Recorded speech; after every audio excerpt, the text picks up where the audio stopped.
If you want to find greater spiritual awareness, simplify your life. Good morning, my friends. It is I, John, on the back deck. It is a lovely, lovely day out here drinking my mug of coffee. I love coffee. I can't tell you how much I love coffee. I sometimes think I bow at the altar of Juan Valdez. I wanted to hop on and talk about the concept of simplifying your life. You know, if you want to reach greater spiritual awareness, the quickest and easiest way to do that is to simplify your life. Why would I say that?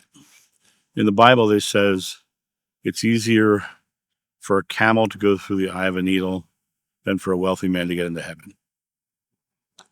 Well, the reason for this is because the wealthy man is so invested in the physical world that he's not going to the non-physical. And spirituality is non-physical. Spirituality is non-corporeal. It comes down to the idea that the wealthy man is so invested and so focused on acquisition in the physical world that he's missing the direct connection to spirituality. I've been noticing lately, a lot of people that I talk to, especially in private sessions, are purging their house like I am. They're pulling things out. They're cleaning up. They're emptying drawers. Do you know what you find in a junk drawer? Junk. They're purging things away. They're simplifying. As you get older, you may have had the giant house your entire life, but as you get older, most people have a tendency to want to go into something smaller, something that takes less work, something that's you don't have to think about so much. When you realize, as people get older, they start to realize what's more important. And what's more important is the experience, not the stuff. And when you start to simplify your life and you start to clear things out of your experience, and you just simply move things away and you get it gone, what happens is you end up creating a whole new lifestyle. You start creating a lifestyle where you are just exploring through your feelings and through your expression. You're going out in the world and you're looking at people, but you're not worried about having to, finance the things that you're keeping in your home, not having to spend all the time playing for yard maintenance and all those things. You start stripping things away. And as you strip things away, you become more and more aware of what's important. When they talk to people who are reaching the 100-year mark, and they ask them what was important, it's never the stuff. It's never the big house.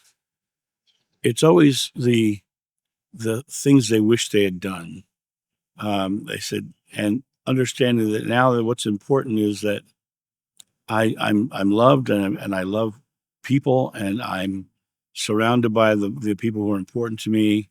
They talk about the things that are non-corporeal. They talk about the things that are most important.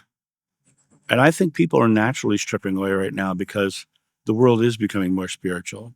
The world is becoming more of a direct connection to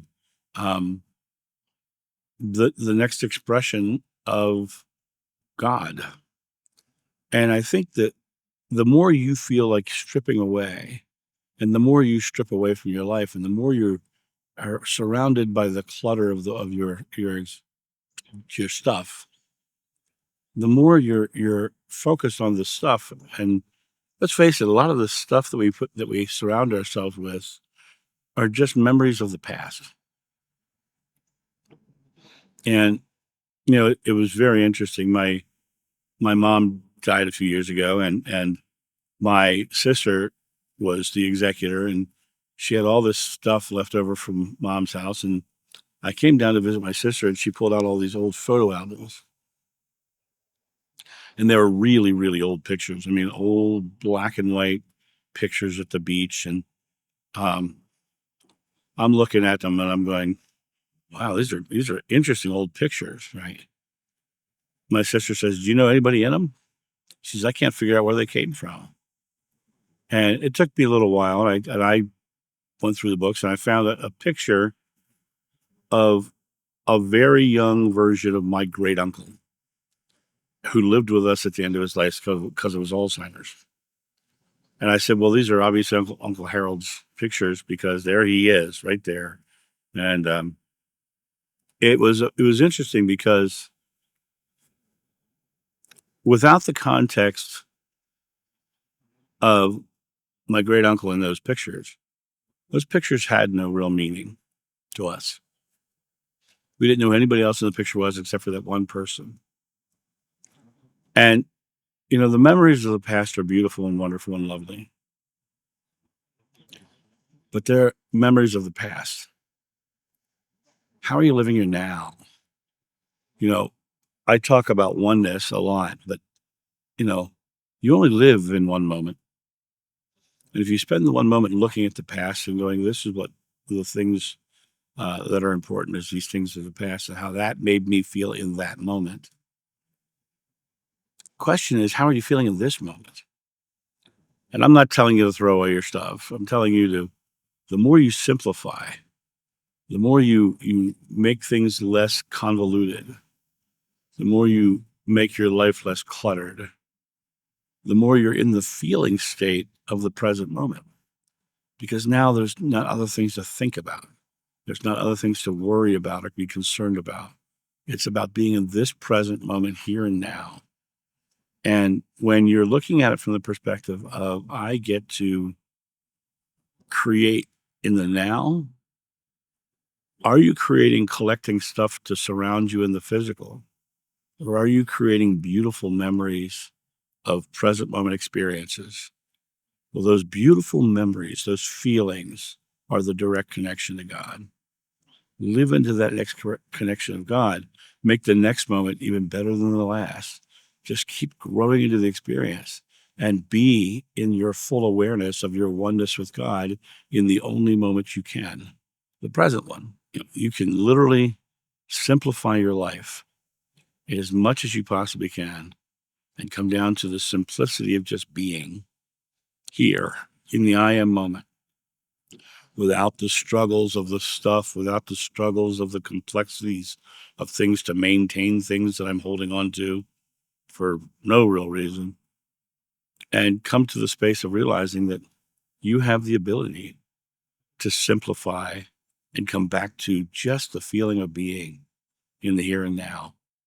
And when you do that, man, your life changes. It gets really dramatic. I've been purging for months because I know that I have a little bit too much stuff. And I have to tell you, when I take my present moment and I purge away all that stuff, that feels so good. It feels magnificent. I get to take that out and out of my house. And when I take stuff out of my house, I also I take that present moment and I go, who is this going to help? And I take it to them and I give it to them. And I've just made a beautiful present moment of giving something to someone who needed it. I just purged my closet of old clothes. I drove it over to the homeless shelter. I didn't drop it off at Salvation Army or any of those stores. I drove it directly to a homeless shelter, which always have drop-off places. I dropped off 6 55-gallon trash bags full of clothes. The ladies were so excited to see them.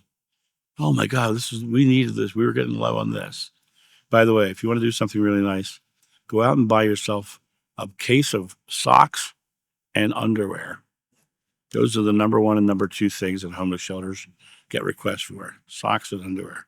Go buy some brand new underwear, go buy some brand new socks, and drop them off at a homeless shelter. You'll never feel better in your life than watching how they respond to getting those simple, basic things that we take for granted. Simplify your life. Come down to what's important. What's important is loving. What's important is delivering on being loving and creating a more loving world. That's what's important. Everything else is just stuff. and you can release the stuff and go live that beautiful, loving life. And once again, I'm not telling you to throw all your junk away. Well, I am telling you to throw your junk away. I'm not telling you to throw all your stuff away. Some things have great meaning. I have certain things in my house that have great meaning, but I'm purging away anything that doesn't have great meaning. And as I'm moving to the beach in the next couple of years, I'm now actually acquiring things that are of very beautiful aesthetic high quality that is going into my smaller home at the beach, because I'm going down there and I'm just creating a new environment, right? But it's not about taking any of the extra junk or all the extra stuff or all the extra responsibilities. It's about doing the loving thing in the moment, and sometimes doing the loving thing for yourself as well. Surrounding myself with very simple things that are beautiful and fill my soul when I look at them. And those are the things that are interesting. But I don't fill the house with just extraneous stuff for the sake of having extraneous stuff. One of the hardest things I had to purge recently was a lot of my old stage combat weaponry. I had swords and all kinds of stuff. And I recently had to purge all that because it was just sitting there collecting dust in a closet. That part of my life is done. And if that part of my life is done, it makes no sense to have that stuff sitting in your corner. Um, it really is one of those situations where you have the ability to live in this moment and not live vicariously by stuff collecting dust in the corner. And that's my thought on this. You guys have a great day, and I'll talk to you soon. See ya. Bye.